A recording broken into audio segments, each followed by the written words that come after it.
right, so that's sort of maybe where I would start. Not a ton of detail. I've worked out, in my preliminary drawing how I want the composition to work. So the drawing, I don't need a whole lot more than that. I'm Christopher Moeller. I'm an illustrator, comics, and also gaming art, trading cards, posters, book covers, that kind of thing. I went to school at the University of Michigan, School of Art for undergraduate. So I was the only illustrator that I knew of. I mean, there were probably other closet illustrators, but I was the only one that I knew of in what was a fine art program. We would have crits periodically. All the students would put their work up on the wall, and the professor would go and say, that's wrong with this one needs more black, that one, whatever. So I brought in my painting of Conan that I'd done. He was completely stymied, he didn't know what to say. He said, do you think this is appropriate for a painting class? I didn't know what to say, I just sort of stammered, and one of the other guys said, no, I don't think so. That's totally inappropriate. So it's that kind of thing. Yeah, I didn't get a lot of input on the illustration end from most of those guys.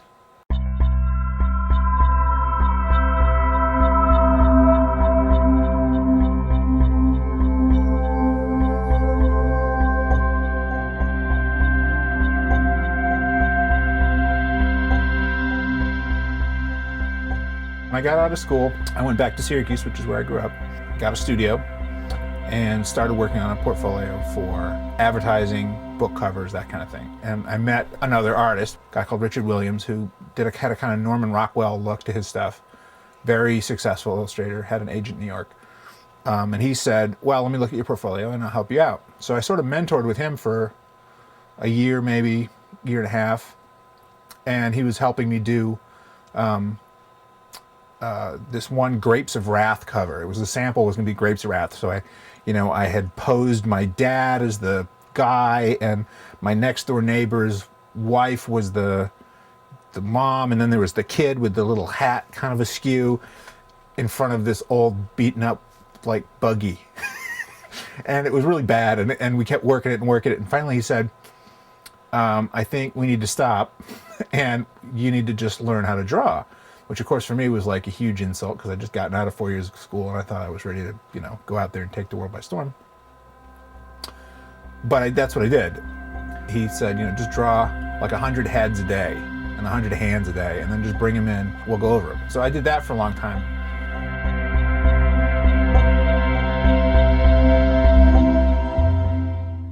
I've been illustrating since 1990. The first thing I wrote was King of the Rocket Men from Innovation, which was actually an adaptation of a 1948 movie serial. They just gave me the videos and I just watched them, and they just kind of go on and on, very repetitive. As I was going along with it, I realized that the company that we licensed it from weren't really paying much attention. So toward the end, I started to deviate from the storyline a little bit to try to make it more interesting for myself.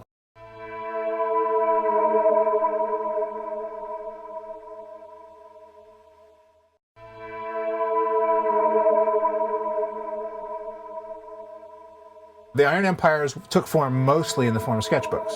Instead of sketching randomly, I started to sketch with the intent of, okay, my sketches are going to serve the dual purpose of practicing drawing, but also of exploring and elaborating on this idea of this futuristic science fiction universe that's sort of roughly based on Europe in the 1500s. The social structures, the historical flow, the way that people behaved, the way that the military interacted with the regular people, the church.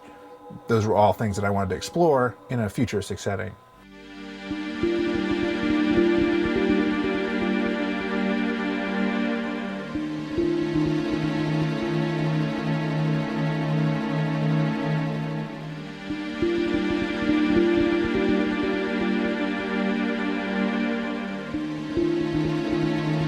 Image is mind-blowing to me.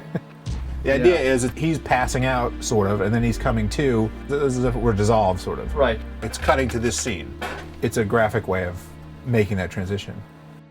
There's a lot of interesting stuff with comics. You can do some really fascinating graphic tricks. Like, for example, turning the page is a big one. When you reach the end of the page and you turn the page, that's when you want to start the next scene. Or if there's a big reveal, you're going to reveal something. You know, in a novel, you turn the page, it doesn't matter where the events happen on the page, but with a comic, it's critical.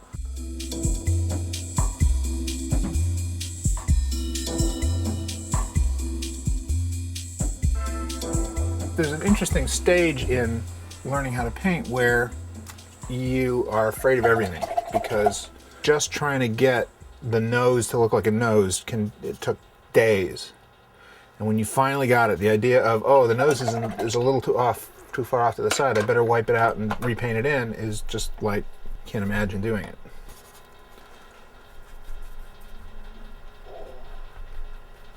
So let's say, you know, that face is wrong. It's a little too far forward. You can just sort of establish it back. Okay, well, I'd rather have it over here. So once I kind of got over that hurdle, that was when I realized there's nowhere I have to not go, because I'll screw this painting up. I can try it. You know, if I want to try a completely different color, great, go for it. If it doesn't work, you can always come back to the one you just did. You didn't forget how to paint in the meantime. And that's pretty much it.